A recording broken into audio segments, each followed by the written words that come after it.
Yun guys, welcome sa ating YouTube channel guys, no. So ngayon update tayo dito kay Pi Network guys, no. Yung nakikita nyo ngayon dyan sa screen, yung forfeited and penalty. So pag-uusapan natin yan kasi meron tayong kasamahan sa Pi Network na nagtatanong kapag forfeited na ba daw is wala na ba daw yung pag-asa na makuha natin yung mga Pi coins natin. So ito yung masasagot ko dyan guys, no.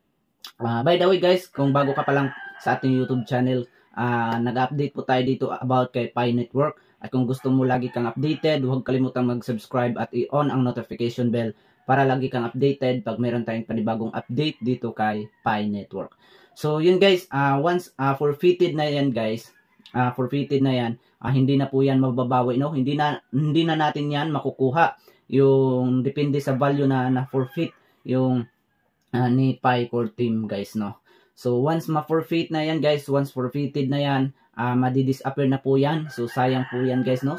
Yan, sa nakikita nyo ngayon guys, sa screen, 1,000 plus yung forfeited sa kanya. So, usually guys, yung nakaka-receive nito guys, no, yun yung mga pa-user natin dyan na hindi nila na-complete yung kanilang minute checklist.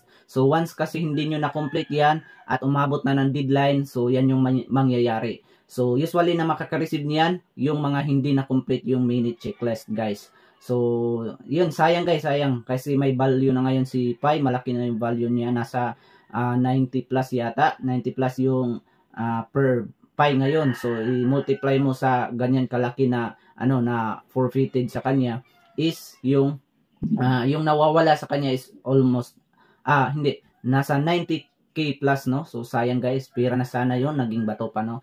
Pero yun talaga guys, wala tayong magagawa kasi binigyan tayo ng mataas na oras ni Pi Core Team para magkaroon tayo ng Pi, magka KYC verification at saka matapos natin ang mini checklist. So nasa atin kasi yun, nag-stop tayo almost yan guys, nasa 6 years din yan pag-prepare natin sa ating mga Pi account. So next naman guys, yung katanungan ng isa nating ka-Pi user guys, no, ay ayan, nakikita nyo sa screen.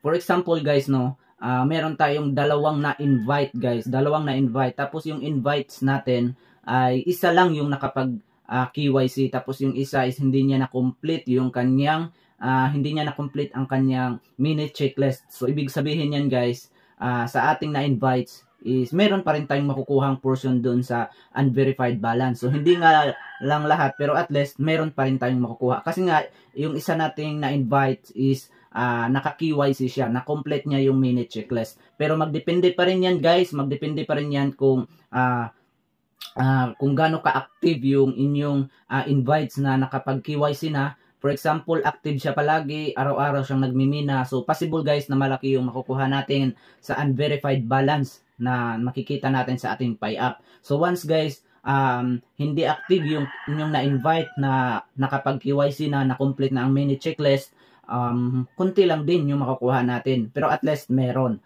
So, yun guys, no, sana nakatulong sa inyo yung ating video. At again guys, disclaimer lamang guys, no, yung mga sinishare ko sa inyo sa about Pi Network is based on my own opinion rin yan guys. At syempre guys, hindi po tayo expert sa mga ganito kay Pi Network. Pero guys, matagal na po tayong miners dito kay Pi Network, kaya meron tayong mga nalalaman guys, meron tayong mga kunting alam.